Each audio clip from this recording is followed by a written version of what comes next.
Decker here. Hey, Decker, it's Annie. Oh, hey, Violet. How you feeling? Not great. I'm still pretty sick. Still got this fever, and I can barely move myself off the couch. Yeah, not much change though. That's fine. Take whatever time you need off, and I'll rejig the match cards around. We're just about to fly out to Prague, so give me a call when you're feeling better, and we'll see where you can rejoin the crew. Okay, I'll keep you posted. I just got a new prescription, so here's hoping that works. Sure. Well, get well soon, so. Oh, God, I feel like shit. Wish this fever would break soon. Right, where did I leave that bag? Cradazole. Warning, side effects may include... Include what? It doesn't say. Well, here goes. Side effect. Drowsiness. Ugh, that stuff acts fast.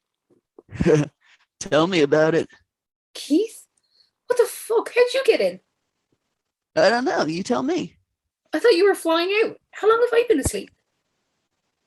Only for a couple of minutes, I guess. Then, how are you here? We're not.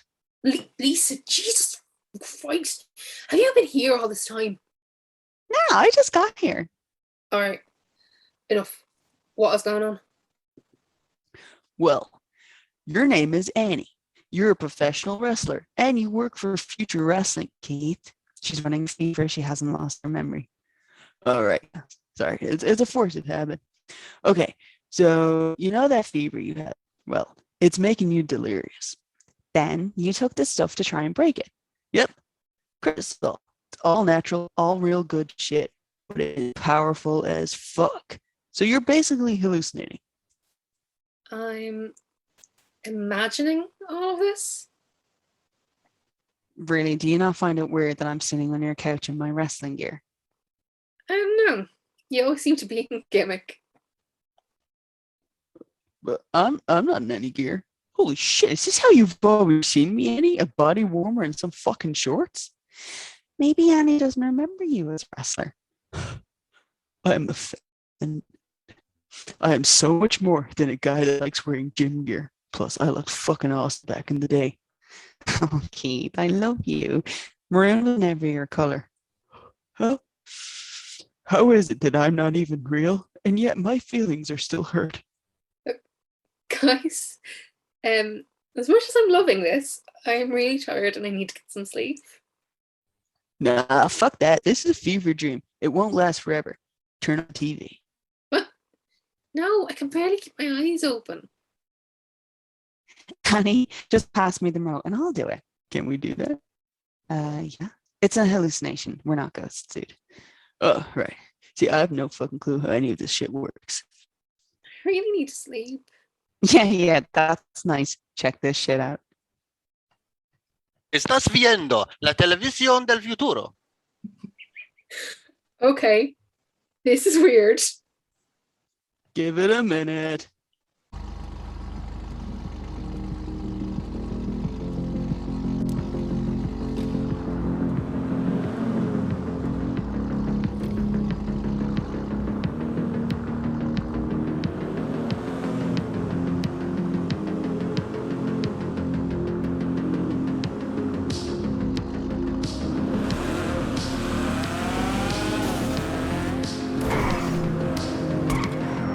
When the night falls silent, raise the noise with the rebirth of a legend.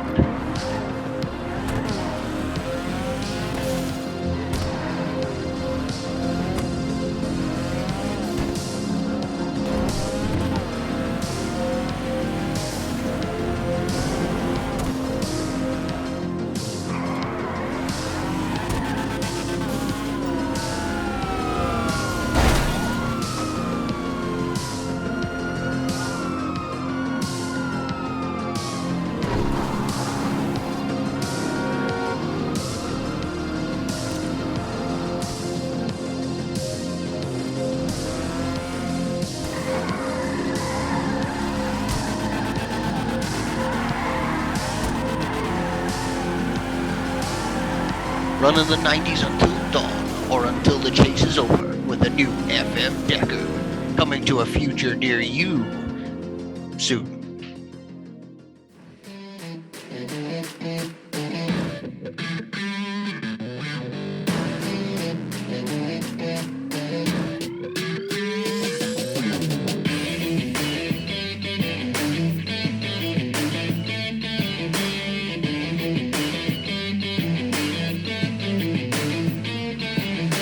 Now available on finance, the 2021 model cutter. Formidable and powerful on all terrains, from the dirty trails of the countryside to the urban jungles of the city. Boasting a new hybrid engine combining new technology and engineering for maximum performance. Not so much on braking though.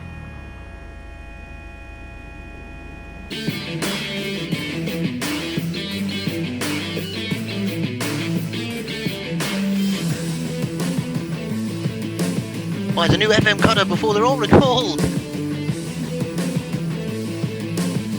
For obvious reasons. I wake up every morning, can't wait to embrace the day. I take my coffee by the pool. Yeah.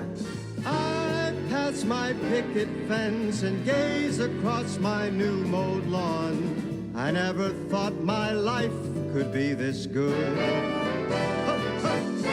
I have a brand new car, I drive it to my country club. It's in my gated neighborhood. I'm swinging in my tennis whites and caddies keep my sticks in line. Whether you're arriving at your personal trailer for the latest shoes,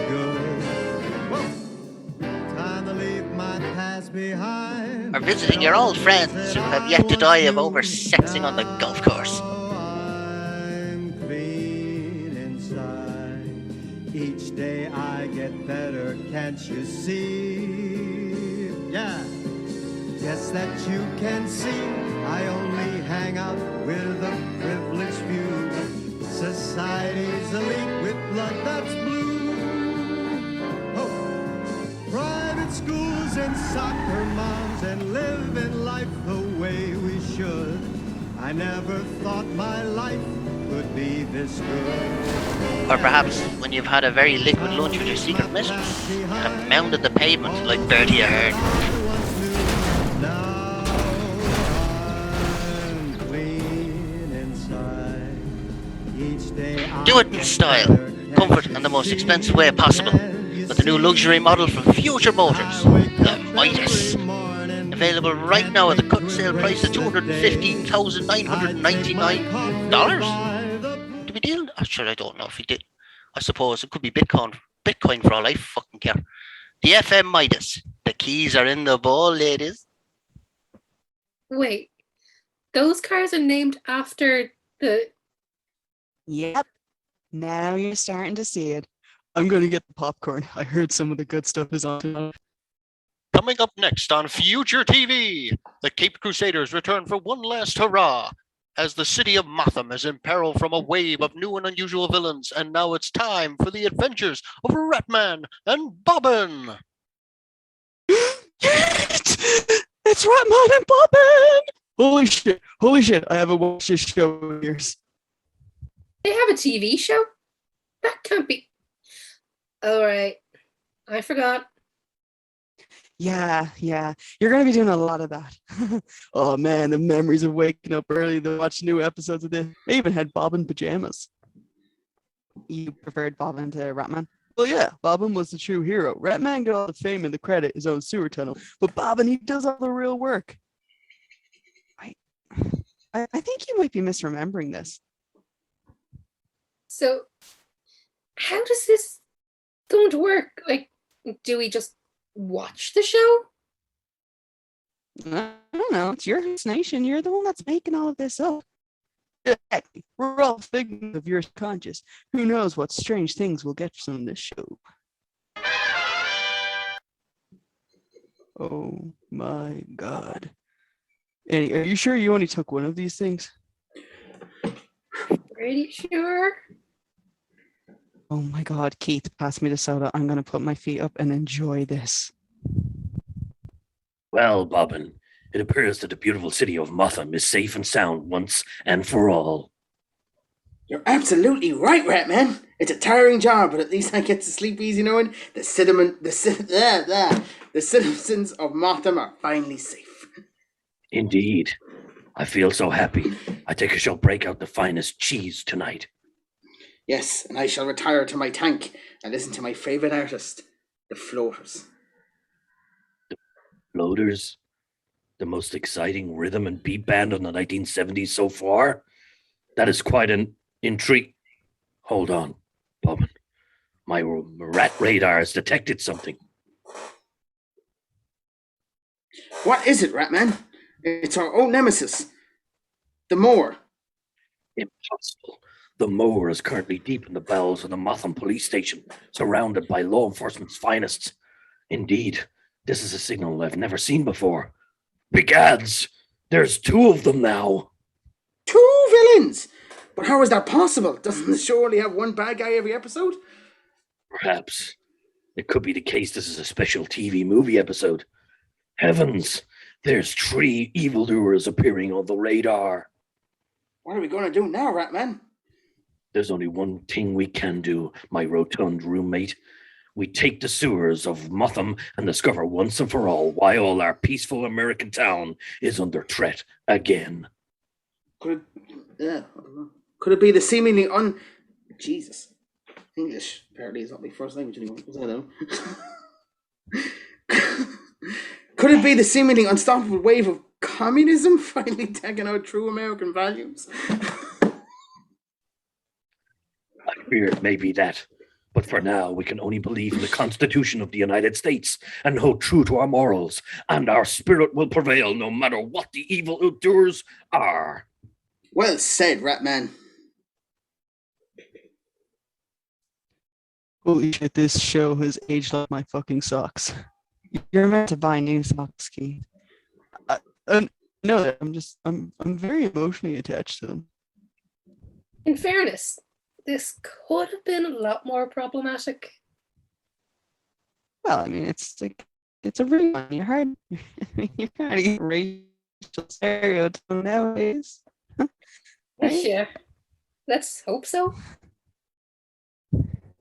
Diddle-diddling. So, The fucking communism. I didn't read this beforehand, so the communism line fucking. Amy, got what me. did I say? What did I say? Yeah, I know. I told you that line would pop him. Yeah. So- Yeah, you did actually. I said Aaron is stronger than that. I was wrong. You were No, I wrong. wasn't. Because You everything were was new wrong. to me when I read it. And it just, So- I don't know what it was about the communism thing. That's fucking brilliant. I'm So, sorry. The cinnamons is what got me. cinnamons of Motham.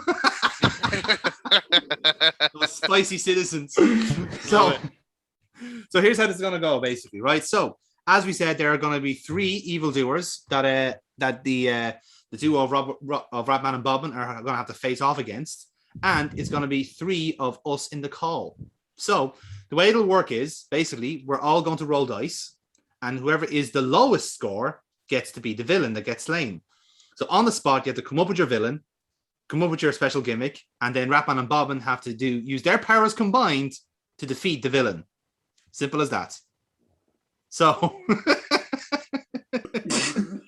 Fucking hell, Jonathan. I don't do well with improv. Like, I don't know how to Give me improv. a- I think that's been right, evident Kira, here. I you're can't even safe. English I rolled a 7. correctly anymore. Dave. Oh, for fuck's Okay, sake. Foxy's safe. Amy's a Oh, 6. roll mine for me. Yours is a 5. Dave, you're the Oh, lowest. thank you, Jesus. Oh, here we go. Right. Fuck. Jesus. Right. I What love popped this into, somehow what more popped into tense my than head? any What popped into pay-per-view my match you've head? ever done. No, Do our what best popped into Boris my head Johnson right impression. now? Oh no. Okay, I actually think I have a Tempting. gimmick. If But I I could go Bill Clinton, but I won't. Don't look at me like that, Jerry. That is not. I did not what I have want from my sexual voters. relations with that rat. I did not have sexual relations with that young intern. I was up all night, I tell you. Uh, You got to do the thumb. I say you've done a lot of things. Oh my. So, Dave, please tell me that President Clinton is your villain tonight. You could be Okay. Kill Binton. Seedy politician man. Kill Yes. Binton. To avoid copyright, yeah. Yeah, be Kill Binton. Hillary Rodham Clinton. I'll be Hillary Clinton, the transgender Clinton. president of the United States. No, you have to be the disgraced former president of the United States. Okay. There you go. Turned Okay. evil. There you go. There you have it. That man is far from disgraced. He shagged the board at work and it all went to shit. That's what happens. Now, He if got I do re-elected. that, No, he didn't. if He I didn't go on did to that, shit, I'd be so he like, got re-elected after that. yeah, That's that's because the blow people down the- respected what he done. Sorry, are Ratman, Bobbin, and the villain just having a conversation about how we came up with gimmick? Look, kayfabe is dead, okay? Let's just get Yeah, on that's how with it it. works. Clearly. So, Okay, let's carry on. yeah, Dave, go for it. This is your villain speech. My fellow Americans, my fellow Mothers. I am here to take you to the future. We're going to have you microchipped, but not with a microchip under your skin. We're going to have it in vibrators. I'm going to put them inside. And that's what we're going to do. And nobody can stop me from doing it. So we the people, make America great again. I mean, Motham. Motham, is that where we are? Motham. Nobody can stop me. it's our arch nemesis, Hillary Clinton. And this What time will he's we got do? new. This time he's got new weapons. His hammer and sickle vibrators. Go get me my anti-vibrator spray.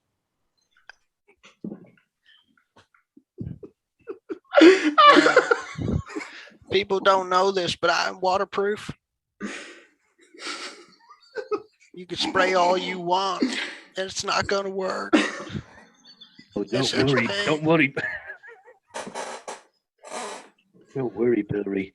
This spray's not for you. They're for your vibrators. Get it. Get them, Bobbin. Oh no, I forgot I have a vagina.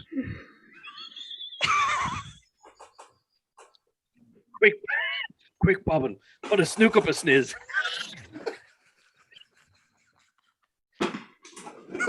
Feels so wrong, yet it feels so right. I'm down on my knees. I am broken. My only weakness, penetration. Fine work, Bobbin. We've saved Motham once again from the Oh, evil no. doer of Hillary Clinton. I was going to be the first transgender president of Motham. My poor vagina.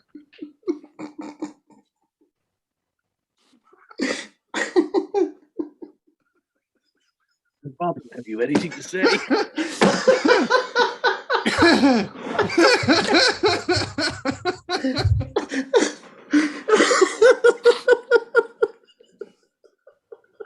Cherry just completely broke with that one.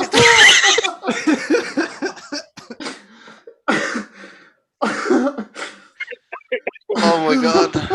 The muscles in my face are going to have six packs in the fucking morning, man. My fellow vaginas. Fucking hell, right.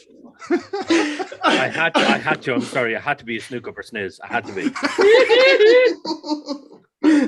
I didn't think me saying that he had two hammer and sickle vibrator would lead down that very fucking weird road. That's what communism does to you, man. That's what it does to the fucking brain, like, you know? It makes you do strange things.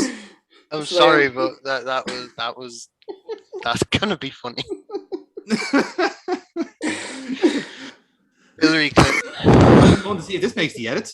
So that's one evildoer slain. Oh, fuck, we've another two.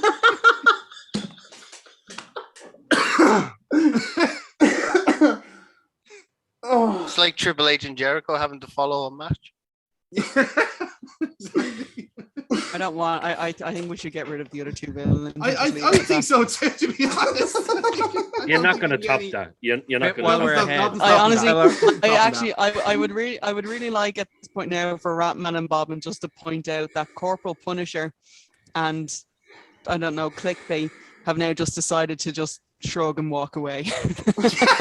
Corporal Punisher and Clickbait. The other two villains just to see that and go, oh God, no, we're leaving. I've been like, oh, Okay, I'll say that. Yeah. Okay, I'll say that. Look, Bobbin, Corporal Punishment and Clickbait have run away. They saw what we did to Hillary Clinton with the snooker sniz. It's all done now. Motham is safe once again. No, I actually quite like Clickbait. He always shows me the sexy singles in my area. I'll give him that much. Oh, for fuck's sake, Bobbin.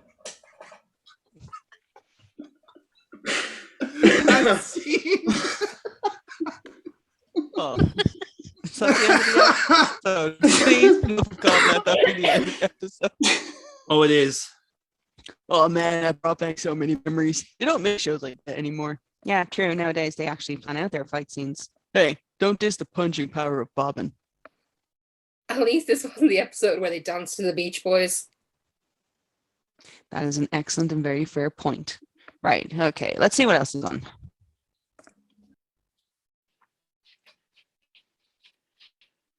Hello. Welcome to the Cutter Protection Agency, where we protect things and we do it with strength, for money. We have a secretary, Jemima. Jemima, would you like to say something? Jemima. Yes? What? Jemima. Yes. What? Shut the fuck up. Shut up. Shut fuck off. We've protected everybody from Silver Fox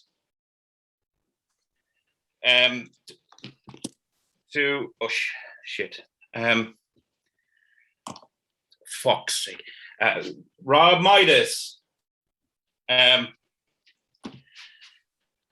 Hear from one of our satisfied customers.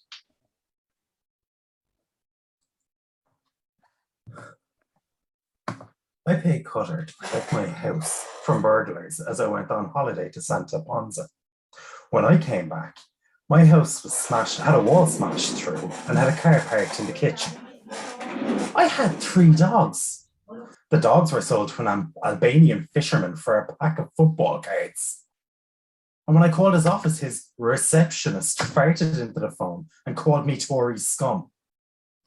I cannot stress this enough, that you should never ask Cutter Protection Agency for anything, not even for your worst enemy. There you have it, another satisfied customer. Now also selling dogs. Contact Jemima for more. This is one of them. This is one of the dogs. Jemima, shut the fuck up. I'm just saying, he's a lovely little dog. Jemima, shut the fuck up. I don't have enough money to pay. Bye. You know what the weirdest part about this? Trying to picture Cutter doing paperwork. For Jimmy Morris as his ditzy secretary? Dude, this is your delusion. You're making a hairy 40-year-old into a stressed out receptionist. Not intentionally. Oh, never mind. All right, what's up next? What are we doing now? On the future TV, the battle for the outer regions of space reaches boiling point. Can you believe it, folks? Reaches boiling point. As the Alliance holds on to its final outpost from the incoming Klaxon warriors. So they're worse than a bunch of dirges in the Rover's return. Would you imagine that? Fucking hell. Anyway, it's time for the thrilling conclusion to the season finale. Can you believe it, folks? Season finale. I'm wetting my trousers already. of Future Quest. Now on the Future TV. Oh no, this is gonna be boring. Oh, sci-fi. Didn't realize you were such a nerd, Annie. I'm not. I only watched a couple of episodes. Oh my god, you're blushing. You're a secret nerd. My hallucination. You like Future Quest now as well. Wait, what? Shit. How the hell could you do that? Resistance is futile, Keith. Oh, I literally saw that joke coming from space. This is gonna be so boring. Station log. Commander Adam Decker reporting. The day has finally come that we have been fearing for so long. Being on the outer rim of the galaxy has kept us safe from the conflict between the Alliance and the Klaxon Empire. But not anymore.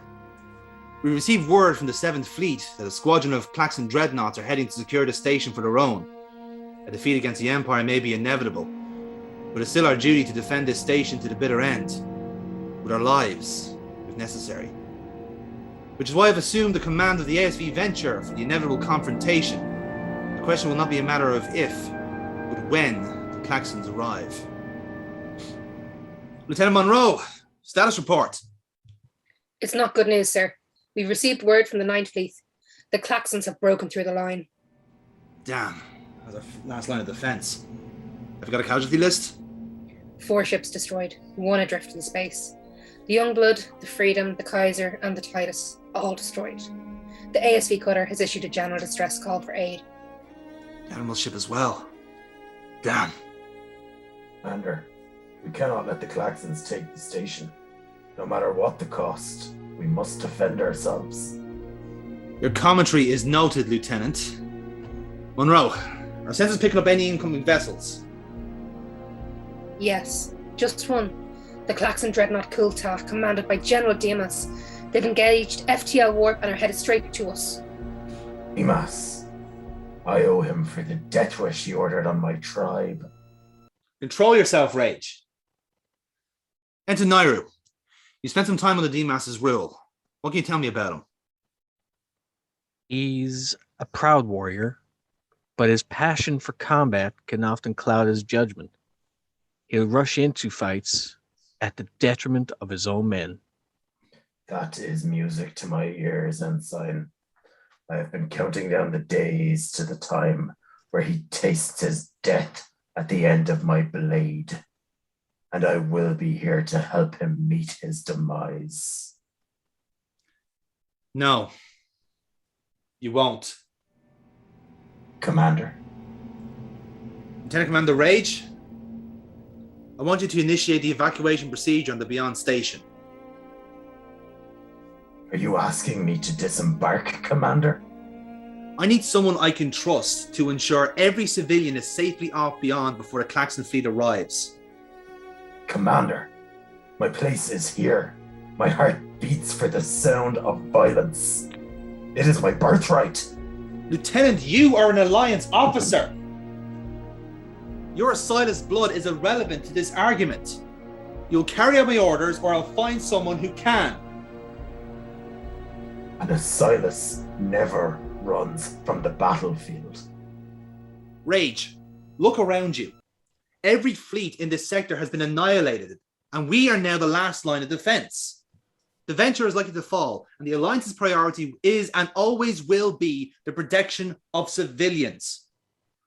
If we fall, then Beyond and all the people on that station are in danger of being cannon fodder for Klaxon invaders. I know you will fight with your life, but right now, I need you to defend those people with your life. Understood, Commander. Fight well. Trust me, we will. Commander, Klaxon dreadnought Kulta is in communication range. We're receiving a signal from the dreadnought. It's General Dimas. He's asking for you in particular. Put him through. Commander Decker, I'm so grateful that we can finally meet. I've heard so much about your wonderful leadership skills. Beyond Station truly has blossomed under your stewardship. General Dimas, very kind of you to visit. Sorry we didn't synthesize a red carpet for you. We didn't have the time. I think I can live with that, but I would much prefer to live with the Beyond Station draped in the colors of the Klaxon Empire and the blood of Alliance soldiers.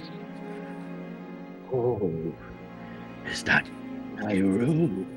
That reckless Jeffersonian at your helm, Commander? I would be very careful about letting him near your bridge. He may easily defect at any time. Ensign Nauru did exactly what the Alliance asked of him. You can only blame yourself for falling for the deception. Indeed I do. But I intend to get my revenge in the traditional Klaxon way. True combat. Commander Decker, there is a phrase often spoken in our old mother tongue. Now give me a fucking second to say this, because this is ridiculous. I've made it very simple. This is actually well, you're simple for you, not simple for me, but we'll give it a go. Okay. Tawalvad. Tawalvad Jabelu Chuje. Okay. But I have to say it like him. So yes. Tawalvad Jabelu Chuje. Life is nothing without death. Well read, Commander. But for you, your life, even in death, amounts to nothing. Let this be your last stand, Commander Decker. Shields up, weapons hot. Senior battle positions, we're going to red alert. Holy shit, this is getting good. Who you got, Annie? Alliance? Obviously, they're always win in the end. I don't know, man. I think the Klaxons are going to win. What about you, Lise? Oh, all right, well, her loss. So the way this goes is the dice rolls are just for me and Jerry on this one, right? So it's a simple case of it's a best of 7. So it's a case of it's a best of 7, right? So literally we get a dice roll, and whoever gets a higher dice roll gets to call their shots in terms of the space battle. And I thought, well, would be fun considering this is supposed to be a Trek spoof. Whoever takes the hit has to dodge to the left when they get the hit. So Jerry. Okay. All right. 10. 9. You get the first shot, Jerry.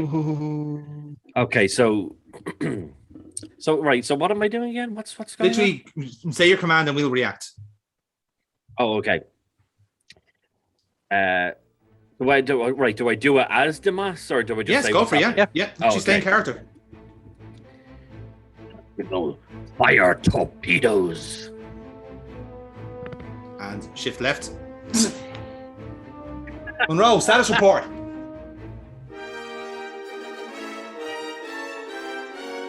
Sorry. How are shields, Monroe? Shields are at 80%. We'll take with that. Nauru, evasive commands. Right. Shit. You okay? Yeah, I don't have it in here, no. No, this is this is the improv. It's improv, buddy. It's improv. Sorry. I went, oh shit, I'm Monroe. Just feed the line again, sorry. Yeah, fair enough. Nauru, evasive command.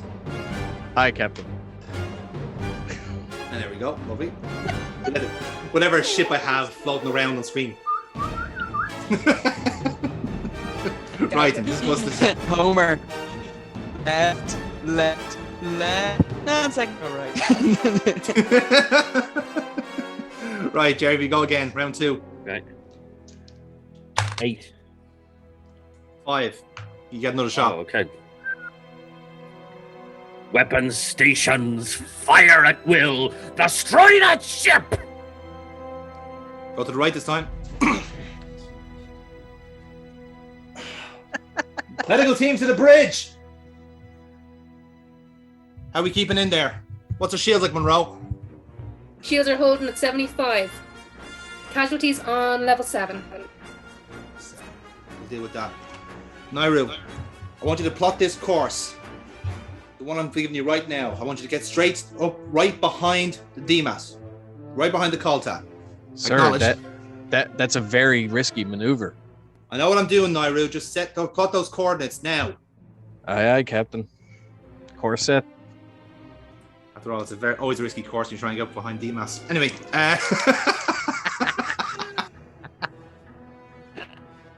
Okay. So 7. It's always a risky course when you go behind DMAS. 12. We haven't done anything yet. Yeah, all right, Jonathan, we see. Come on. That's a multi-shot. It's 22-11. Nairu, get us right behind that propulsion system. Sir, I'll get you as far as I can, but You'll do more. Get right there. Monroe, fire quantum torpedoes. Firing.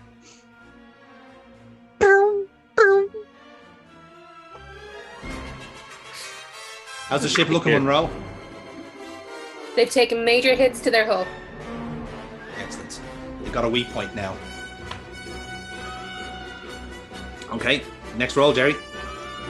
Do you remember how you ended this episode in your script? 11. Yes, we're working towards it. 11. Okay. 5. Okay. Get another shot, Jerry. Okay. Commander Tavok, target their forward shields and prepare a boarding party. We're gonna take the ship. All right.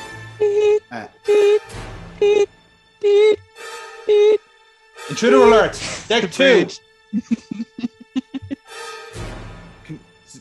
Shit. Security teams, it's Deck 2. You have intruder alerts all over the ship. sir, they're trying to board us. And forward shields are shields down. have taken a heavy hit as well. Get those shields back up, Monroe. Can't afford any more clacks and invaders on this ship. Working on it, sir. Should have kept rage on the bridge. So, right, roll 5. Here we go. Okay. 8. 8. 4.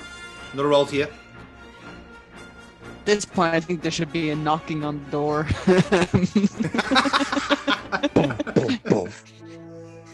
Hello? We'd like to invade now. Think about those claxons. They're not really fucking polite. Make it sound. Make it sound. Warriors, come out to play. Well, DMAS called the shot, so. Okay. Commander, status report. We've taken Deck 2, sir. We're on our way to the bridge. Hold outside the door. I'm coming aboard. Dun, dun, dun, dun, dun, dun, dun, dun, dun. Dun, dun, dun, dun, dun, dun, dun, dun. The fact that this isn't actually Star Trek, I'm not offended. That's fair. Monroe, did you intercept that communication as well? Yes, sir. A little Spanish fleet. Nairu, can you get those? Can you get reinforced force fields all across this ship, in the bridge specifically? Redirect power from life support if you can. Anything. Keep them away from that bridge. Computer says no. Shut up, Miguel Barrett. You're not in the scene.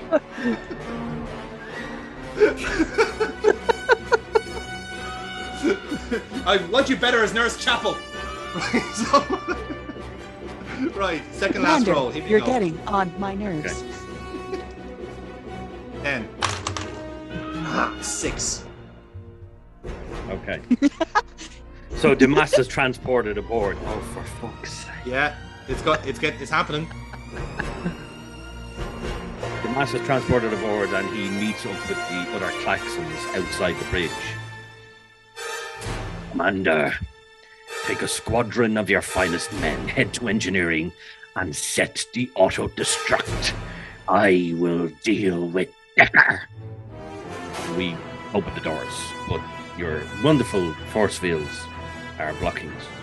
Fair enough. Computer says no. I see that our landing party has arrived. Now, how long can you keep those force fields up? Not much longer. They're also trying to patch into our self-destruct sequence. I'm trying to block them, but it's only a matter of time, sir.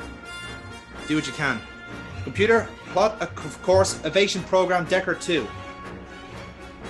Computer says no until you ask, please. Wish we'd never programmed that AI. Computer, please program evasion maneuvers Decker 2. As you wish, Commander Decker. Really not the time for this. Correct. Lieutenant Monroe, have you got a scan of the Koltash ship? How many Klaxons are on board? They have a skeleton crew remaining on their ship, sir. All right. It all comes down to this. So, last roll, Jerry. Okay. 9. Ooh. 9 as well. Oh. Again. Oh. That would suit. 8. Ooh. Yeah, that's what I thought. Actually, you probably should have left 3. at 9. Oh, we're dead. Okay. So the Klaxons are fighting to get through the force field, and the force field drops. Mm-hmm. So I walk onto the bridge with my... I can't call it a bat'let because that's Star Trek, so we're going to call it a catlet. Call it a cutter. We'll call it a cutter. I walk around with, with my massive cutter. Commander Decker, I give you one choice. Face me in single combat. I will let your crew live. If you deny me this, then you, your crew, and the Alliance die now. What is your response? Lieutenant? Ensign? Call the escape pods. But sir, Get the hell off this ship. We can't leave you here.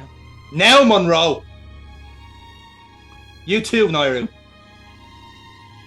Get everyone off this ship. You will allow us that chance, Dimas, won't you? You meet me in single combat and all your crew go free. And you have my word as a Klaxon warrior. I've heard the word of a Klaxon warrior is very good. The word of an Alliance officer is just as strong. Let this be your last battle, General Dimas.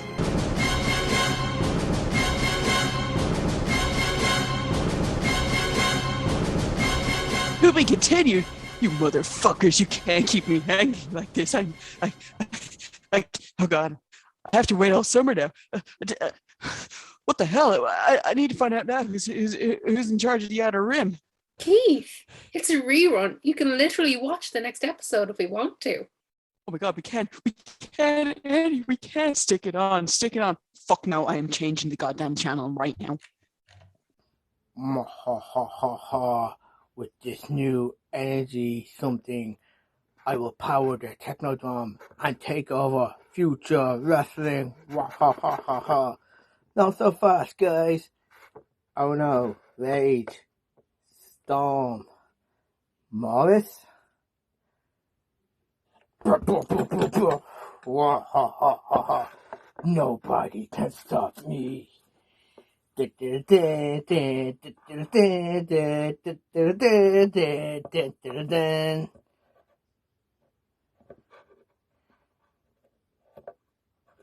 fuck this shit.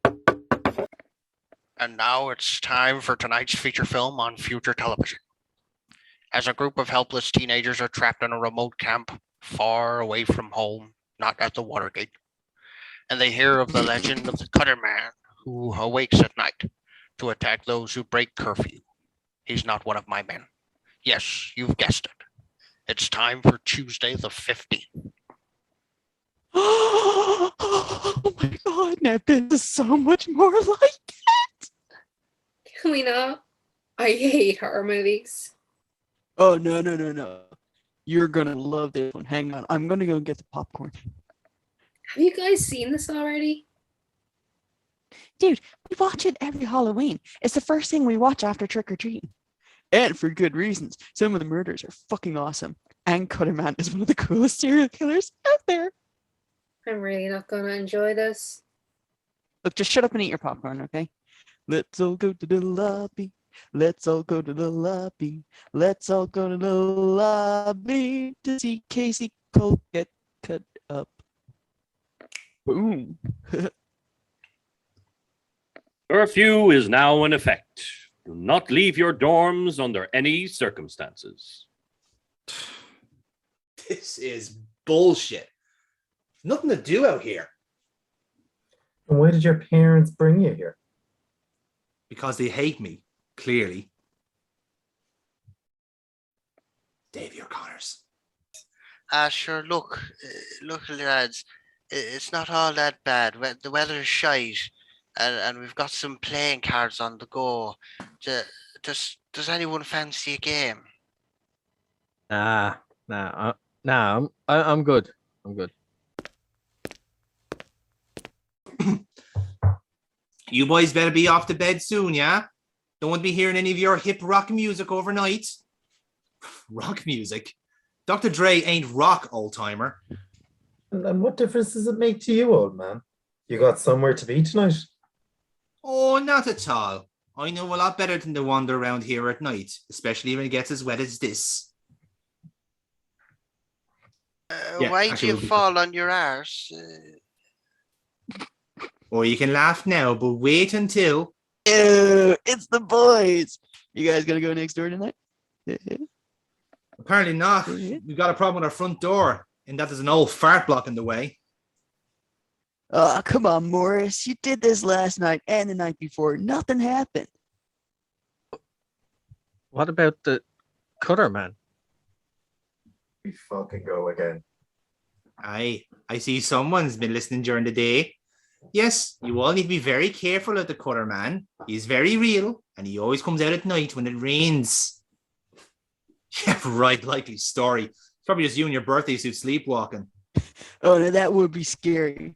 Come on, guys. I'm heading over to go see that cheerleader again. Lewis, Kyle, I heard that soccer player's been asking for you two. And Connors, I heard that rich girl has been calling out for you in the dusty tones of your sweet Irish accent. Keito, you're always so full of shit. I can never tell if you're joking or not. Yeah, well, I ain't falling for it again.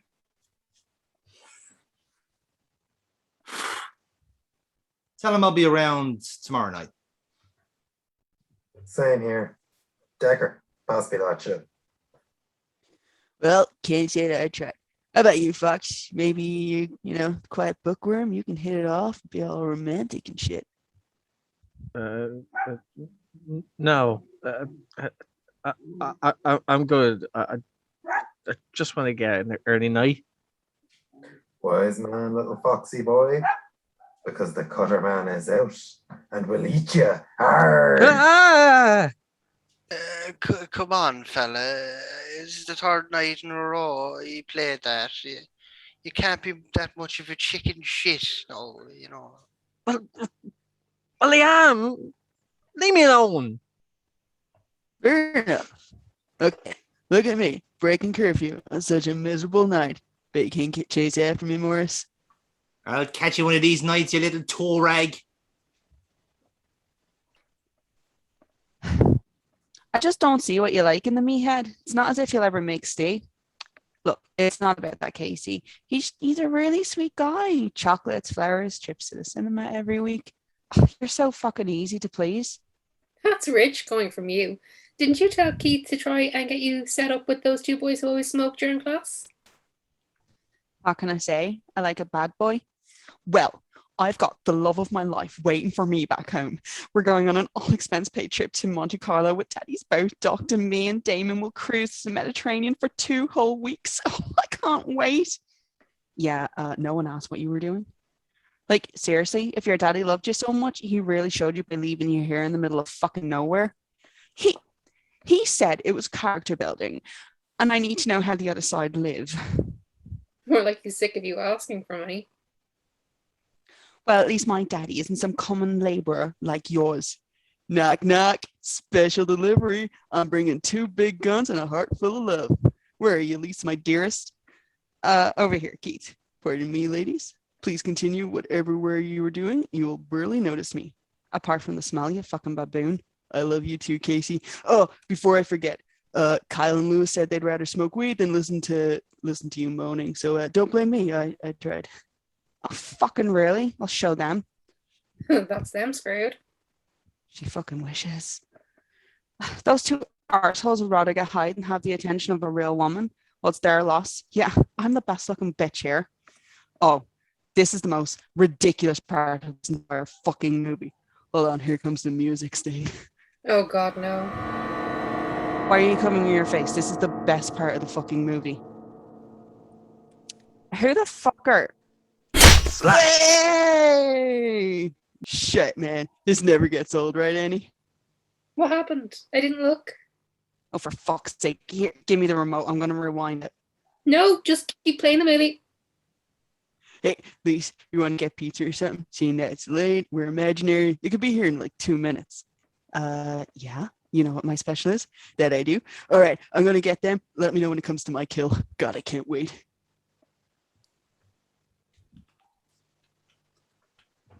One take Amy, ladies and gentlemen. That's my next Rascals paid for. That's your Rascals covered for next time.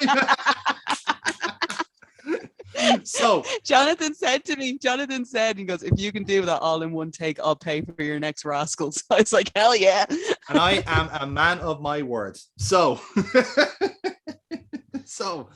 yes, this is Tuesday the 15th. So the Cutter Man is going to be killing everyone until there is a survivor who ends up slaying the Cutter Man in the end. So the way this is going to work is pretty simple. We're all going to roll dice. The lowest roll gets killed off next. And it's up to us to suggest how they're going to get killed off. May I volunteer to die first? You can die first, Dave, if you want, yes. Because I really need to go to bed. That's fair. To be fair, actually, I think if we're doing it that way, because technically Casey has already died at this point. Yes. So what I would like to have happened on this one, I'd say Connor Locke meets up with Casey as she's bitching about him, and that's when Cutter gets both of them. Easy So, off. yes. Just get rid So of it. Connor was the first on the scene, essentially. Yep. Yeah. And then that James, works. you said you wanted to leave. Right. So in saying that, so obviously you're going to hear the little Nordy cow. On this one, Lewis decides he's a little bit high. He decides, I'm going to investigate what that strange noise was. That No, takes him don't out. go into the basement. They're No, they're don't do that. outside. No, don't leave the safety of our cabin while you've been smoking and while you are a jock. You are in the... You know what? Just go. We've too many people here as it is. All right. You guys are dead. You can leave. That makes our job. That makes my edit a whole lot easier. Okay, bye, guys. See you all. That's good luck. Yes, good luck. Yeah. See you later. Bye. Oh boy, he was in tremendous pain all night. So, Yeah. okay. So what I'll do is, Jerry, do you want to roll for Groundskeeper Morris? At least to see if we can kill him off, or will he be the one to survive? Who knows? So as again, we start the scene after Casey gets cut up. Connor Locke was first in the scene. He gets slashed as well, and then James Rage was quickly the third victim overall. So we get to the next roll then. So Kira, you're rolling for yourself. Foxy, you're rolling for yourself. I'm rolling for Decker. I'm rolling Jerry- 4 times. No, you roll just once, and then if you're the lowest roll, you decide who gets killed off. Okay, thank fuck. Okay. Yeah, and Jerry, you roll for Morris. Okay, so, oh no. Oh, okay. I think Kira's gone. Oh, I think Kira's gone. Oh, It was a close one thing, though. Yeah, in fairness, I rolled a 10, so I'm surviving. What was your one there, Amy? I think yours was high enough. Thought I saw 6. 6, 7, 8, 7. 7. Okay, right then. So Kira is the next to go. So Kira, how do you want to die? How does Annie want to die? Fuck. I don't know. Can I offer an idea? I don't know enough. I don't watch any horror movies. Oh God. Okay. Okay. I legit had ideas for everybody but Annie because she was going to be my final girl. Oh, this is interesting now. Yeah. Sorry. So this is my idea that I would like to put forward for Annie's on this one. She decides to leave the safety of the cabin because she doesn't want to listen to Dad anymore. Her and Dad leave the cabin because they don't want to be around Kratos and Selena. Yeah. So they decide to go off. I'll put you in the archery. I will actually. This is what I want to do them to send them down to the archery targets to basically practice. And that's when Cutterman can get them there. So while Dahlia's Annie has basically shown Dahlia how to actually use a bow and arrow. That's when Cutterman comes and basically arrows through Annie's head or Annie's chest. Annie's neck. Go Annie's Kevin neck. Bacon, Friday the 13th. Yeah. There you go. So that kills off Annie then. So we're then down to what we 6 or 7 altogether actually. So let's go again. I have a good chance of surviving. At least one of my characters has a good chance of surviving. That's true. 9. That's a 5. I rolled a 7. So groundskeeper Morris is next to go. So Morris, how do you want to die? I mean, technically Jerry is working on behalf of Midas here, so he can take some creative license here. What I'd like to do is I'd like for Morris to be stealing something and to get caught by the Decker. Or not the Decker, the Cutter. The Cutterman. I like that. I like that a lot. Okay. We'll see him say like then that Morris.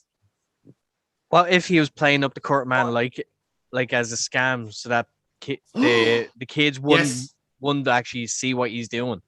Yeah, there you go. Turns out to be real. It's like, I thought you weren't real. Okay. I love it. That actually works really well. He was taking the fucking till or something like that. He was stealing the lockers or something. He was taking. That works. He was stealing gruel from the canteen.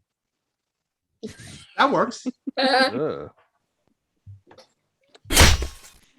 To do with what? I'll let you all decide yourselves. Ew. No.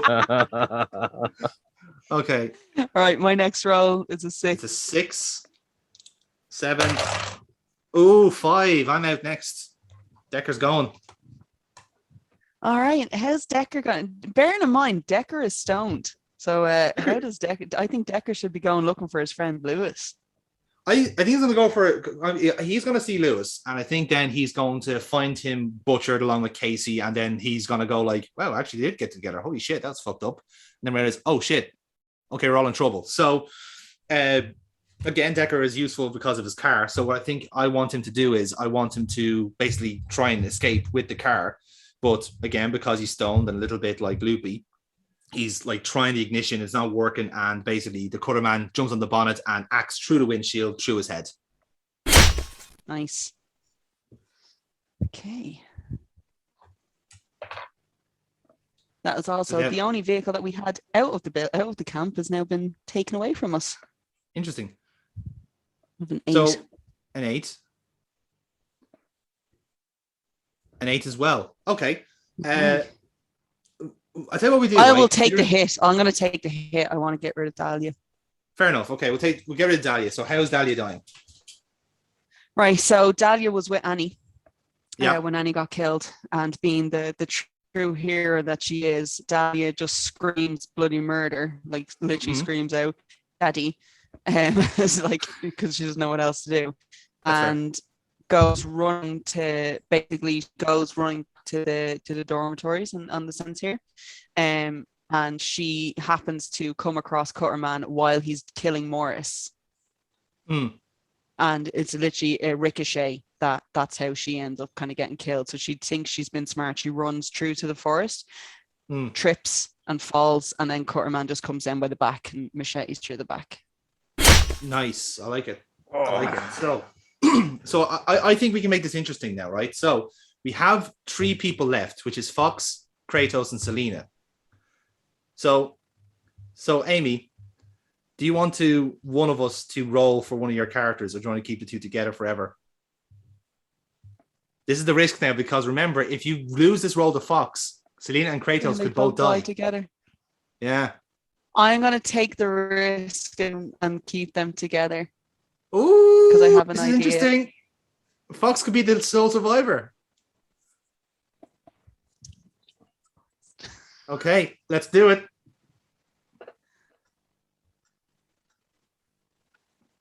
Uh-oh. Uh-oh. It's a 9. 3. Oh, they both die. Oh, okay, Amy, the floor is yours. Okay, so the 2 of them are still in the. Okay, so the 2 of them would have been in the cabin, and they're doing the normal thing that happens in a horror movie. However, they hear commotion outside before anything can kind of happen. Lisa is very much like, "Oh, don't go out there. No, let's the lads are probably like taking the piss."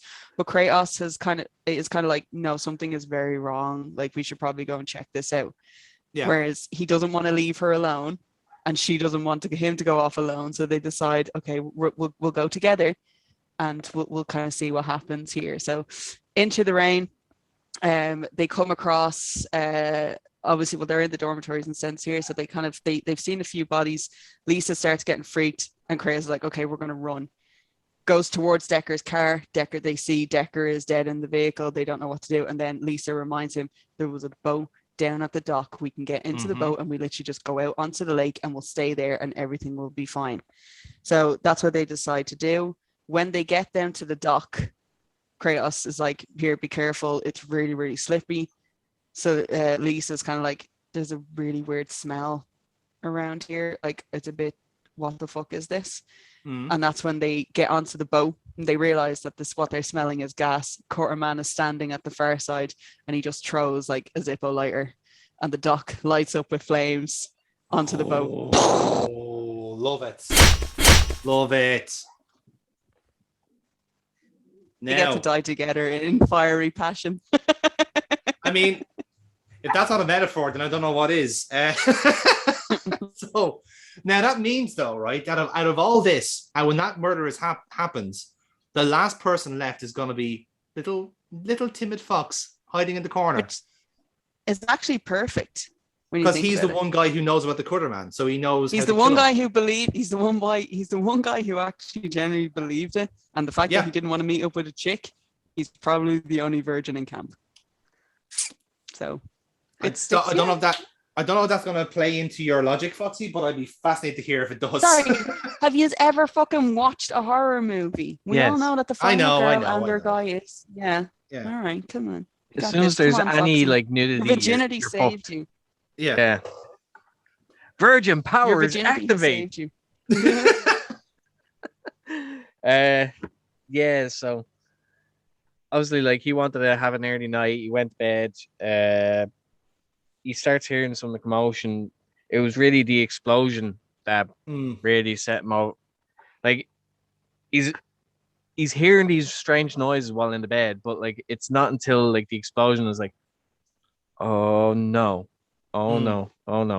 But obviously, like, boat is gone, the car is gone, and a couple of people have already tried to run away, but that hasn't worked. So there's not really much avenues, like, except to try and catch him, like, off guard. But which is, yeah, for the scrawniest like person, like, that's not an easy job to do. No. So I'm trying to figure out, is like, because a good kill would have been like, okay, thinking they're smart, they hide probably under the floorboards, and Quarterman just like stabs through and catches them. But because I'm surviving, this is difficult. Damn. Perhaps maybe there's something in the surroundings that you Suggestion? make use to your advantage. Like something on the Mm. Like, ground. yeah, you're at a summer camp. There's canoes, there is bow and arrows, like there is technically weapons.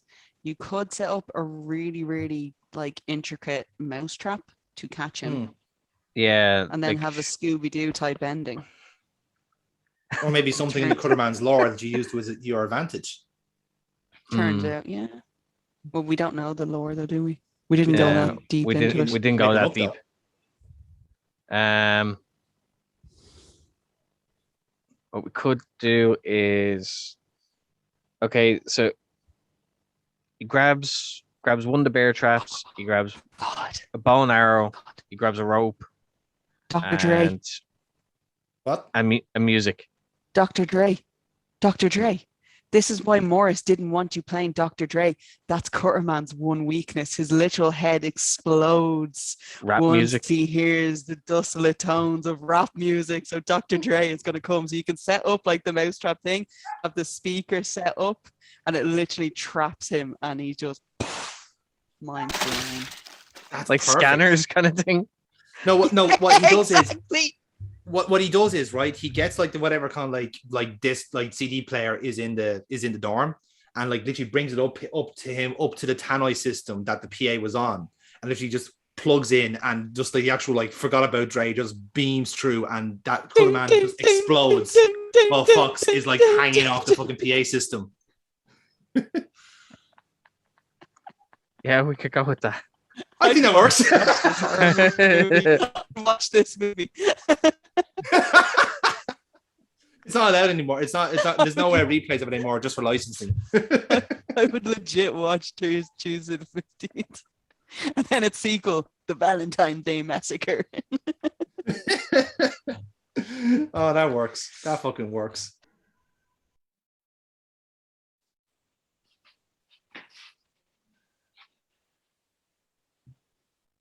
Hi and welcome to the Cutter Business Consultancy.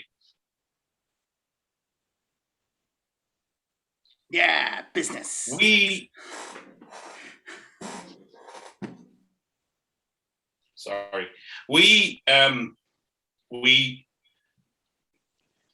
help businesses with consultation.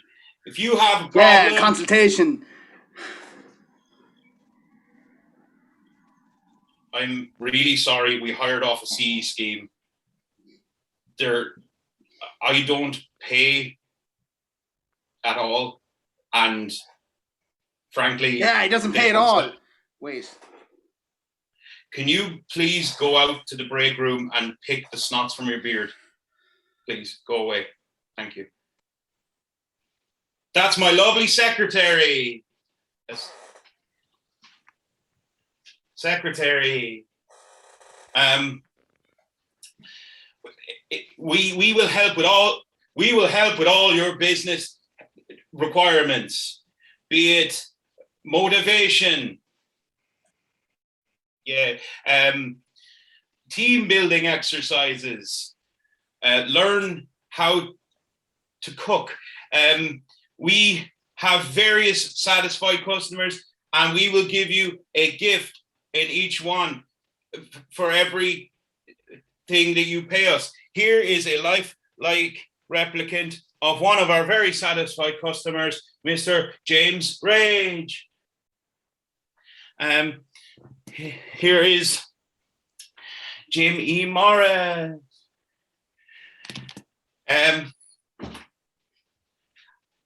With that, we have another satisfied customer testimonial. Mr. Get Her Heart, Dick Hart, Decker. Yeah, I signed up to the Cutter Business Consultancy for a spell, and in that time, Cutter spent all of our capital on a cryptocurrency that never existed. Told all of our customers that I died in a fire, and the company is now a donut shop. Then he opened the donut shop, and 3 people were in critical condition with food poisoning so bad it technically counts as actual poisoning.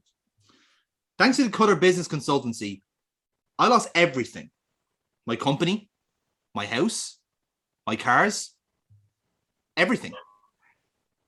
2 nights ago, I had to stab a homeless man in the kidneys for his shoes. I nearly killed a man for his shoes. Never use the Cutter Business Consultancy. Another satisfied customer, Kyle Dickhard, RIP. With that said, pick up Mr. the phone Cutter, today. Mr. Cutter, Call there's and get, a Jemima, Mr. shut the fuck up. I'm doing the outro. Call the today and get a discount. 1 free secretary. I'm not for sale, am I? Shut the fuck up, Jemima. I'm doing the outro.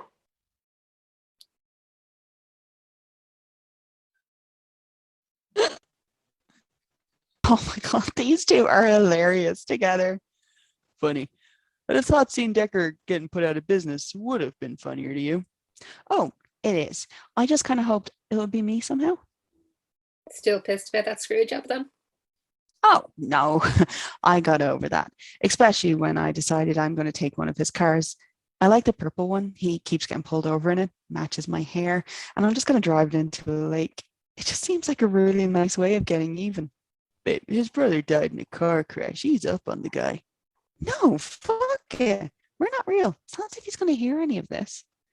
I don't know. He's got spies everywhere. He could even have one in any tent. Don't look at me. I'm no double agent. Sure, mate. Right. How about we switch over? Can I please have something nice this time? I really didn't like the last show. In fairness, I don't think we can top the Cutter Man when it comes to gore and violence. Oh, hi there. I'm so glad you could join me. I'm just doing some art. Isn't art peaceful? Isn't it happy? Here's a happy tree. Here's some I did earlier. I have a missing dog. This is supposed to be a dog. It may be why I didn't find him. He may also be one of the future world champions. Here's a face. This is an interpretation of Rob Midas.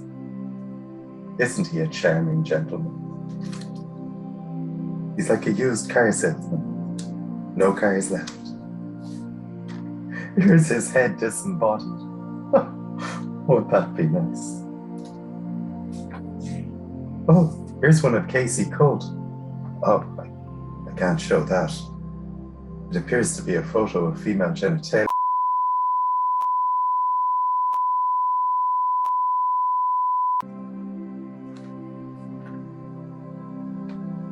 Ladies and gentlemen, this has been James Rage. Bob Rage. Happy hour of drawing. This has been a clusterfuck. Thank you for joining us. We'll see you next time, right here on the Bob Rage Hour. Okay, I understand I'm just a fictional version of someone else, but this is by far the most fucked up thing I've ever seen. Like, seriously? I know I'm into some freaky shit, but that is beyond anything I'm comfortable with.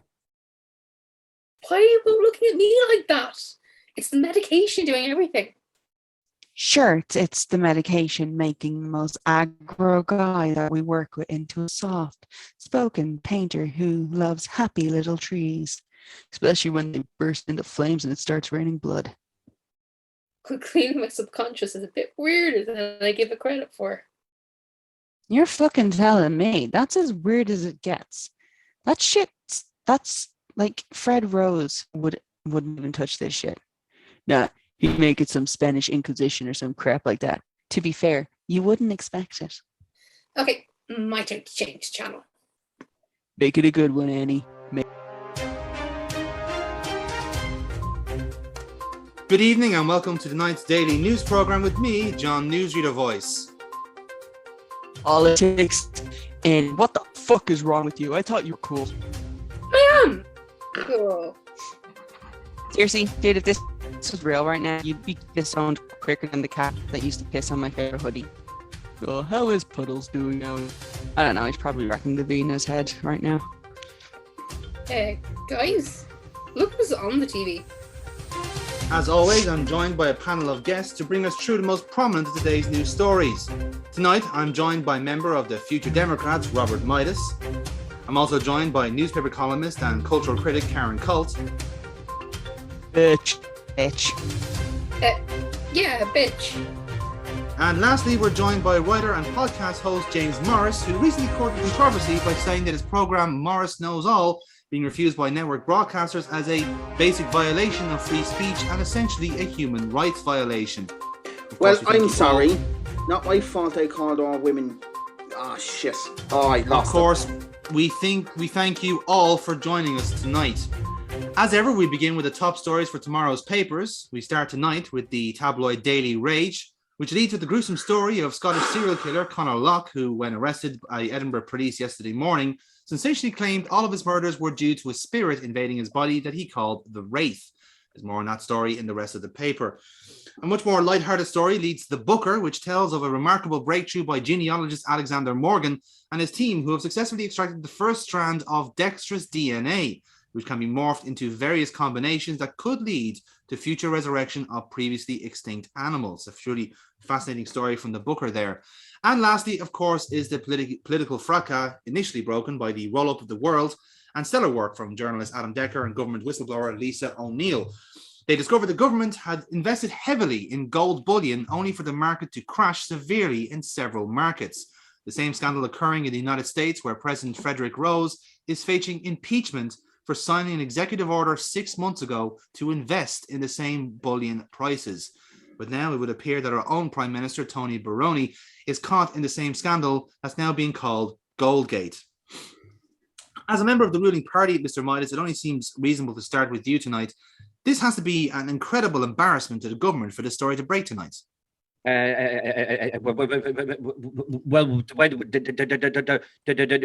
maybe. Will you ever shut up, you stuttering fuck? You have to let me finish. Please let Mr. Midas speak there. You have to let me finish. Okay. He can't even speak. For the love of God, will someone just smack him on the back? It's ridiculous. You let me finish. Excuse me. You can barely let me even make a finish. fucking point. Excuse me. Mr. Morris, you'll get your chance. Thank you. Now, what are you going to think we should do going forward is that we don't blame Prime Minister Tony Baroni because he didn't do anything wrong. Because at the end of the day, it was the previous government that did it all. You're all lizards to me, so you're all one and the same.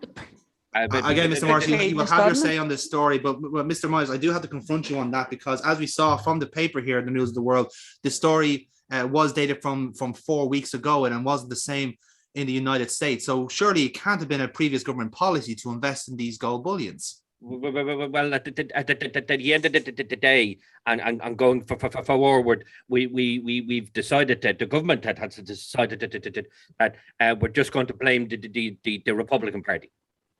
The Republican Party. Yes. You're blaming the opposition. Oh, it has at the end of the day now. At the end of the day, going forward now. In fairness, now because they're always. Can we talk about the fact? Get away from that because that's pointless. That's all fake news. Can we point out the fact that they're putting chemtrails in the sky and they're turning the fogs gay? Mr. Morris, we are not talking about that at the moment. I agree with Mr. Morris about the chemtrails. Mr. Morris, again, Excuse it's not me, at what point are we going to get to my aloe vera? It was China's fault. Seriously, I was promised 10, and none of you are minutes. I was talking going to about be it. We're not getting to that at the moment. We're not getting that at the moment. It's all China's fault. This is ridiculous. Mr. Morris, we are not talking about all China being tonight. We're taken over talking by about the communists. gold bullion story. Hold on Can a you minute. please, do you have a view on the gold bullion story? No, I have to interject there. Never gotten a Because straight you answer can't on be the bloody bullion story. no, you can't be blaming China all the time. That's where we get our snooks for all the snizzes. We can't be blaming China all the time for that. That's not on. Mr. Miles, we be can't have blaming you them for talking that, about that on the air. I'm sorry, we can't be discussing that on the air. I want my face blurred. Going I forward, want my we have face to blurred, and I want my voice Mr. Miles, distorted I'm after this. I'm gonna have to cut you there, Mr. Midas. Please, we must move on. Mrs. Colt, obviously you have expressed your views on this scandal in your previous column on the Daily Rage. Could you perhaps express your thoughts on why you think this is such a disaster for the government? Well, it's very simple. This is just because of men. This is men's fault that What's the the real world is going disaster to for the shit. government? It's men's fault. Sorry, Feminists. excuse And just excuse me. females in You've general. had your Please, answer. we'll let Mrs. Colt have her moment, Hold on a please. minute now. You're from Cork, all right? So you have no say on the matter, and you can't get a fucking straight answer out of you. You also have no say. That's very inappropriate, Mrs. Colt, please. not true. That's not true. Is it not? We Is need it to not? reduce. Is it not? Please, Jesus obviously, Christ. please keep it to straight answers, Mrs. Colt, and not to petty insults like that. No, we can't have you on Hold the on a air. second. That's Hold on a second. unacceptable. You're saying that I can't have a straight answer. He has yet to say 3 words, one after the other, without. Do you realize how annoying Not this true. is? Will someone just smack him on the back or just the key? I will. I'll do it. Shut Very your well, mouth Mr. up. Morris. You've wanted to have your say here, but we're going to move on from the gold bullion story for obvious reasons. Let's move on to this story from the Booker about the Dexter's DNA. Now, you have written a piece yourself on this about how this is the end of human civilization. Obviously, it was a very a hot press note. Can you please expand on that further? Why you fear this is such a big concern for us all? Well, obviously, I have a lot of proof from that, but I won't be showing it tonight. But basically, it boils down to me finding out that that they're all trying to turn us into transgender robots.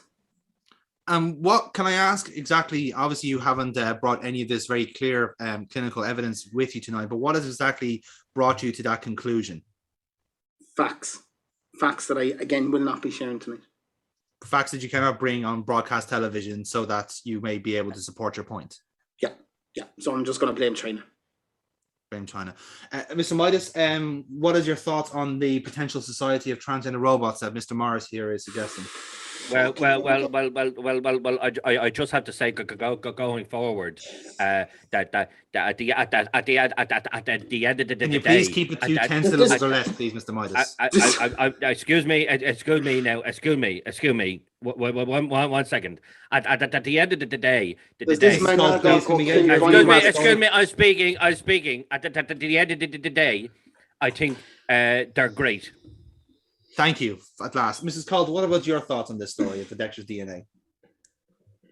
You mean with regard to the transgender robots that are going to be taken over?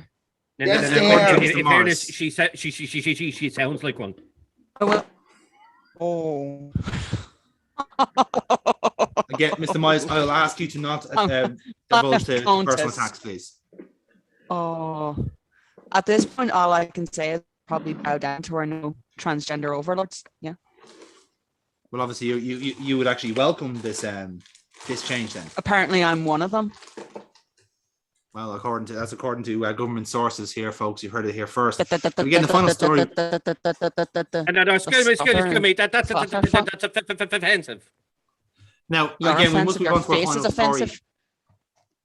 We need to move on to our final story. Obviously, we will pursue the gold bullion story at a later date. But the final story we have to cover tonight is obviously the shocking story of the serial killer Conor Locke, who has indeed spent some time in Ireland before he was found by Scottish authorities. Good man. Mr. Good Midas, man.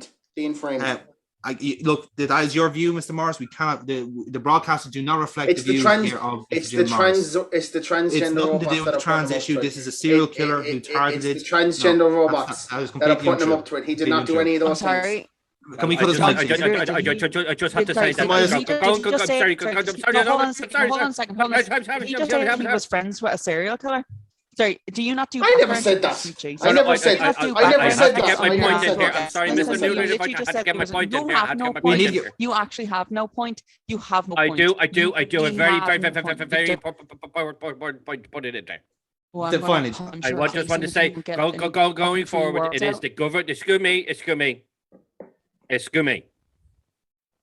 You're excused. You can leave. That was unfair, Mrs. Call. We'll I Mr. Miles just want to say that going forward, You're asked to that leave. myself I'm and the Prime Minister, Mr. Tony Baloney, categorically Should he not be on a deny pizza? any involvement in this. Sorry, another Absolutely, we never met him for No 3 one is nights saying that. over in Scotland for a weekend away. We never met him at all. So I categorically you do deny realise that anything. I know my you record do is realise on that- Friday hold on a when he second, was you in do Mr. realise Midas, that that's no not one true. actually mentioned Sorry. that at all. So you've I- literally just incriminated yourself and the government in this entire situation by I actually putting forward believe evidence that you met up with this man. excuse me. I believe I said we denied any involvement. But Mr. Midas, it's very That's clear. really funny because we actually do have the receipts. John's newsreader, do you mind? I'm actually talking to him now. We actually have the receipts that we're able to find online, plus the Facebook pictures. We tagged everyone in them. Well, You do realise that excuse me, Facebook going photos, forward, there's excuse me, Facebook going photos. forward. Going forward, are we going forward? Are if we you going can- forward? if you Are we give going? me Are those you trying to get a receipts, point across? Are you trying to get a point across? Are you going forward with the whole thing? If you let me finish, if you let me finish, Can you show me the Facebook Let me photos? finish. You don't even have a look have at to them. finish on this. Excuse me, You don't have to finish on this. excuse me. We're I'm gonna done. If you I'm let me done. let me I'm finish done. break here. No, We'll get no, a excuse guest me. on the Let line. me know. We'll be right back No, after no, this. Get the no, photos, I'm gonna please. get me Back after I get the photos, please. No. You know, there's something really funny about watching three middle-aged people shouting their heads off like children on sugar crashes. It's true what they say. Never do politics, not even once. You can speak from experience. Didn't really have a fucking choice. Wait, is that yes? Oh my god, yes, it is. Jemima. I'm trying to get. For the love of Jesus Christ. It's the wedding dress you Shut wanted. the fuck up. Come here. It's the Sit wedding down. dress you wanted. Sit on I'm your trying to fucking get the other desk. dog. Jemima, shut the fuck up. I'm Okay. recording. Jesus fucking Christ. Do you have the smoke machine? Um. Do you have the fucking smoke machine? You're fucking useless. Go to the break room. Shut the fuck up. Okay, I'm gonna go look for that thing again. Do it myself.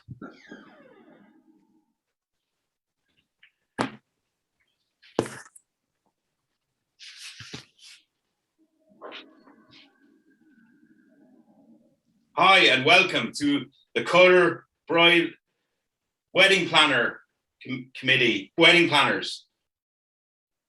We will take your big day and make it special. We'll take care of everything from your cake Mr. Connor, to Mr. Connor, your. I have the other dog. Jemima, I have I'm the in the other middle dog. of the fucking ad. Get the I fuck have out. I have it. Jemima. That's Jemima. this. No, this Jemima, is a cat. Jemima, I want you to fucking listen to me right now. Go fucking play in traffic, for fuck's sake. Right, okay. Technical issues. At the Cutter Wedding Planning Agency, we will look after everything from cake to dress, and we'll even find you a groom. Hear from two of our very special satisfied customers who once again, remember, get their very own wedding toppers made in their image. Selena and Kratos.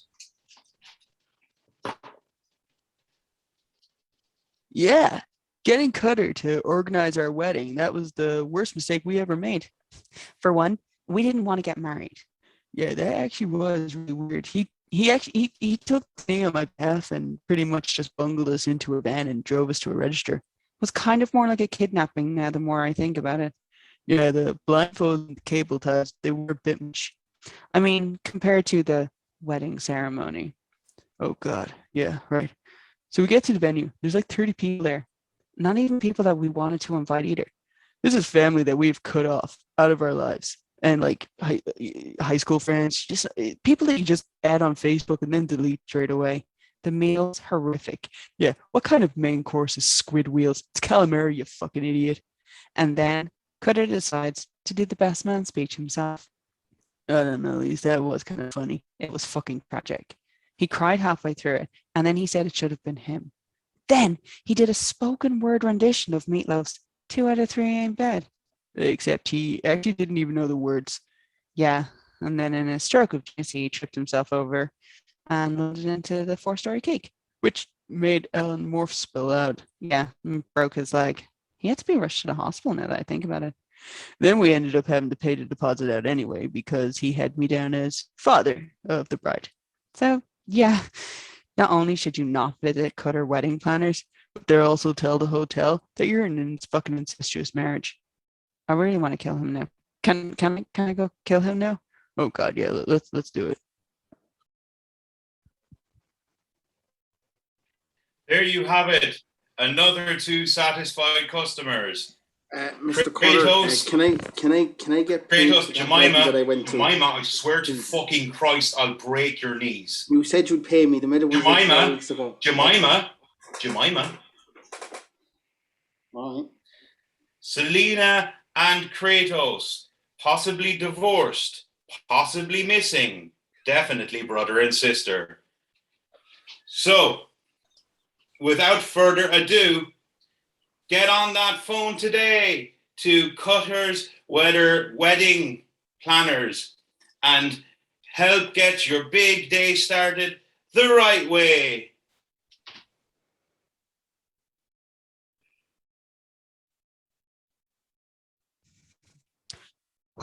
All right, Annie, explain yourself. What? I don't know. It just seems to fit, all right? Seems to fit? Seems to fit. No, it doesn't. Last time I went to church, I nearly burst into flames. Well, no, last time you went to church, you swam in the baptismal font. Oh, touche, Keith. I can be funny sometimes. And with that, I bid you all good night. Oh? Are you guys leaving? No, just Keith. He has to get to the next scene. Absolutely. I must do my civic duty and keep the show on the road. What's with the bowler hat? Why not? They're fashionable and the sign of a true gentleman, right?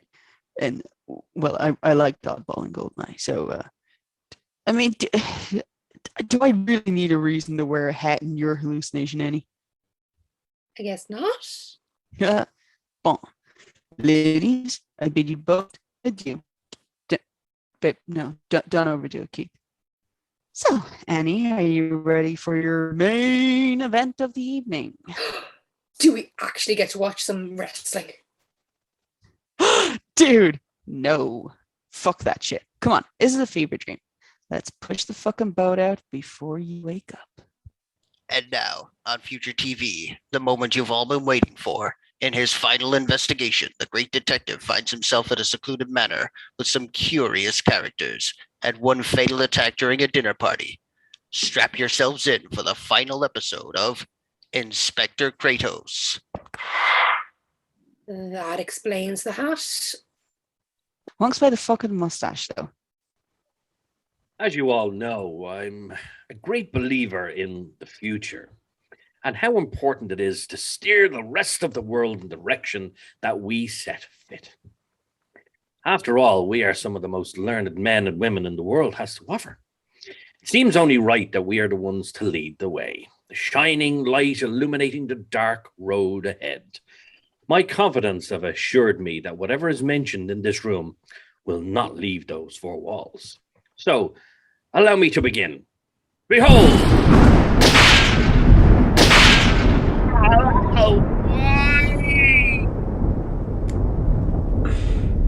My God! Mr. Midas has been killed! My word. He's been stabbed through the heart with this knife. May Lord have mercy on our souls. This is truly horrible. I'm sorry, Mr. Midas. I have failed you. I don't mean to intrude, but What do we do now? There. This is a closed room, which means Mr. Mattis's murder is still among us. Well then, that leaves us quite an impasse. There's only one person that can resolve all this. The inspector.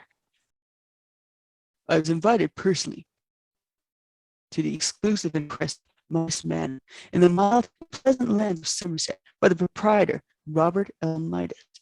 Mr. Midas is a man wealthy beyond belief, a fortune worthy of his name. I recall meeting him several years ago on a train through the wonderful, it was a countryside, where... Yeah, I can see what you mean about the mustache. I know, right? Like, it's completely wrong. And the color is way off as well. Didn't you tell him that it looked weird? Like, when Keith gets an idea into his head, you can't get it off him until he kind of gets it done. Hey, do you find I'm going to do my own monologue here? Babe, I've heard you recite this hundreds of times. I told you, cut it down. Won't have enough time grand reveal. That's nonsense, Lisa, and you fucking know it. I will book the time slot so I can expand on my relationship with Robert L. Midas because it's very important to the plot. It has to be good then. Oh, yeah. By the way, you're actually in the episode. Wait, what? You missed it. No, you don't. You just said you went to the manor by yourself in the intro. It's going to look weird if I just show up unscripted. Yeah, but I need my assistant, or I won't solve the crime. You just had to say that just as I got comfortable on the couch. Babe, I'm sorry, you know I am, but the game is afoot. Wrong detective. It's all the goddamn same thing, all right? Oh, one last thing. Still the wrong detective. And yes, I'll wear the deer stalker. Thank you. I love you. You're the best. Come on, get over here. One act is about to start. All right. Sorry, Annie. Keith Gumshoe needs his fucking exposition assistant. I heard that. You were supposed to. Okay, enjoy the show, Violet. Will do. I have to be coming down at this point. The conversation between Monsieur Midas and I quickly led him to inviting me to his remarkable abode where I currently sit writing this journal with her fabulous assistant. Oh, yes, my very intellectual, charming, beautiful assistant, Miss Watson. Watson. I thought I was meant to be the sassy Greek student, Miss Davies. I know, I just had a bit on the nose, and Watson isn't. All right, just roll with it. As I ponder, looking by the window in the weather, ensuring we all stay indoors, I feel so concerned that something terrible will happen tonight. Keith, do I actually get any lines in this? I'm so sorry. I forgot you said. For fuck's sakes, I didn't have to come here at all then. Well, but just in case I get stumped, you know you're smarter than me. You are the brains in this relationship. All right. At the time, my writing was interrupted by the lights cutting out from an errant bolt of lightning, of thunder from outside. And in those seemingly long moments of darkness, an ungodly wail came from the dining hall. A moment away from retiring to dinner, but it appears my worries were justified. Mr. Kratos, please join us downstairs. Something terrible has happened. Indeed, it did. As I scurried downstairs from my room, I was welcomed by the horrifying sight of our host slain by a long blade. A remarkable mind, a charming wit, and a wealth beyond any man's comprehension. Robert Midas was now just merely a corpse, and it was very much a case that the murderer was someone in this room. Okay, can I at least improvise some lines or some quips onto this? I mean, for once, I need the comic relief. I guess I just don't swear. It's a family show. Oh, it's fine. That's fine. It was at this point I gathered my thoughts and surveyed the room for those present to see me. Miss Annabelle Monroe, young and exuberant tourist from America, whose talents are varied as they are impressive, but surely her nativity and her innocent nature eliminates her from the murderous desire you would need to commit such a crime. Can I at least say some of can I just say some of the characters? Lisa, for God's sakes, come on, just let me do it. Fine. Mr. Alexander Deckard, the personal driver for Mr. Midas, a man who, despite his modest demeanor, appears to be a lot more knowledgeable than your regular caddy. Indeed, he has some air of a spy more than a driver. Mr. Deckard may have this reason. One would only need to motivate to see Mr. Midas saying, "That was really good, babe. Doing the next one? No, you can do it." Oh, all right. Father Morris, sanctimonious and moral robust, courtesy of his Presbyterian way of life, a man of the cloth surely could not commit a crime of cardinal sin, but accepting Mr. Midas being a very outspoken antagonist, he could be good then, Father. Do you think about? It's always going to be the priest, right? It's going to be this bitch. Oh, come on. Miss Cassandra called the mistress of the late Mr. Midas, a young and striking, formidable woman who was with no doubt to Robert as well as his mind. For God's sakes, Jesus Christ, Keith. Shh, just read it. What secrets does she hold behind that cold exterior? Is she capable of murder? General James George Lewis. What can be said about the man who has seen combat all his life and has indeed proven himself to be very capable in that regard? Perhaps not out there in this meeting of the minds, but no doubt there's a reason for his presence. Does the scars of war prevent him from taking an innocent life, or does it just make it easier?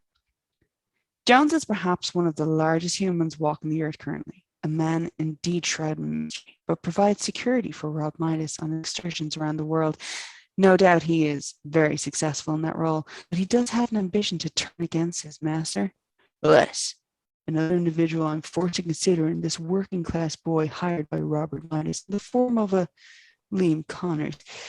Hail Scottish Highlands and looks at the bellboy attending to Mr. many varied guests. Indeed, he may not have been given the education of those he waits, but he could share their ambitions to claim to Midas. This is actually been a lot of fun. I'm actually really enjoying this. You love true crime. Anyway, after considering these potential culprits, I immediately sprung to action with my assistant, my beautiful assistant, Miss Watson, who was here with me the entire time. That's why she was also talking with me, and she's also very innocent. All right, hope you. Indeed, monsieur, we must secure the scene of the murder. Bon, I must ask that nobody leave this room. We must determine who the murderer was before the police arrive. Pardon the interruption, Inspector, but do you hear that noise? I hear nothing out of the ordinary, Mr. Deckard. I don't know, I hear it too. The scratching of some kind. I will get Aaron's line here, but I'll do my best impression. You both must be delirious from the shock.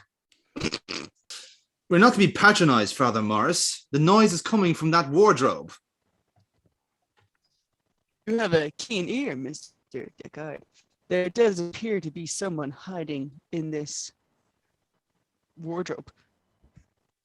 Stand back. The real murderer could be inside. On 3. 1, 2, 3. 3! God.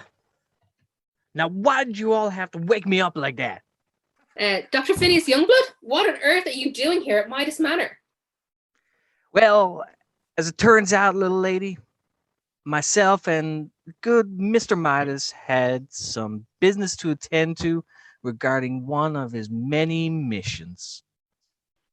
You not thrown off the premises by Jones this morning? Yes, he was, and he will be again right now. Halt, Monsieur Jones. The good doctor must stay here. His snake oil has no purchase here, Kratos.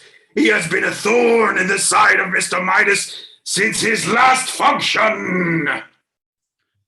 I think the inspector's point is that he is a suspect, and considering that he was hiding in a wardrobe, I believe that makes him a prime suspect. Am I wrong, Inspector Midas? No, you're not Inspector Midas. Am I wrong, Inspector Kratos? Don't worry, everyone thinks of this on occasion. However, your presumption is actually reasonable, Mr. Deckard. Suspect? In what? I've done... No. Robert. Oh, Robert. Who did this to you? I can give at least one educated guess. Gentlemen, ladies, please, let's discuss this and not resort to violence. Father Morris is right. Dr. Youngblood, you will have to explain your reason for being here. But the point still remains. The murderer is among us, and it is up to us to find him. Or her.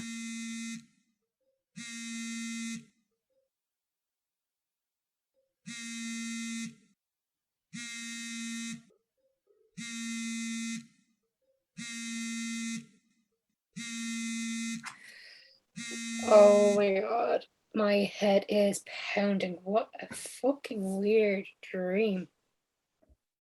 Like, 2 missed calls from Decker? Oh shit, must have slept it out. Never using that stuff again.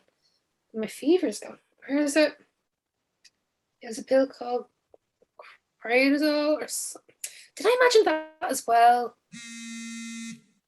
Oh shit, it's Decker again. Hi Decker. Sorry I missed your calls there. No, that's all right. How you holding up? You told me to check up on you in a few days, so Few days? Oh, right, yeah, I did say that, didn't I? Yeah, well, I've just woken up and I'm feeling a lot better. oh, that's a relief. You had us all worried there for a second. Really?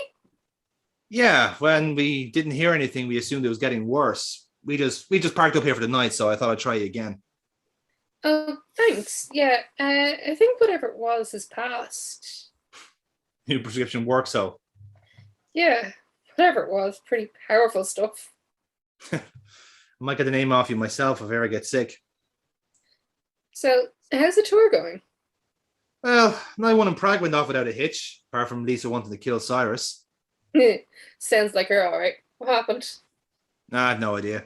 Keith says whatever it was pretty funny, but not to tell Lisa that, so I'll take his word on it. Fair enough. Yeah, so we've already hit Salzburg, Vienna, and Budapest. Damn, missed a lot, so. Yeah, well, it can't be helped. I'm going to get Michael to arrange you a flight for Amsterdam for the weekend. That's our next stop. The German dates got pushed back to the end of the tour. That's good, I suppose. I guess. Anyway, he'll give you a call when it's all sorted. So get your bags packed and we'll see you soon, all right? Sure thing. Just need to find out who shot Rob Midas first. What? Oh, I said that out loud, didn't I? Yeah, you did. Do some more rest, so. Seems that way. See you soon, Violet. Thanks, Decker. God damn it! Where is that Cradazole?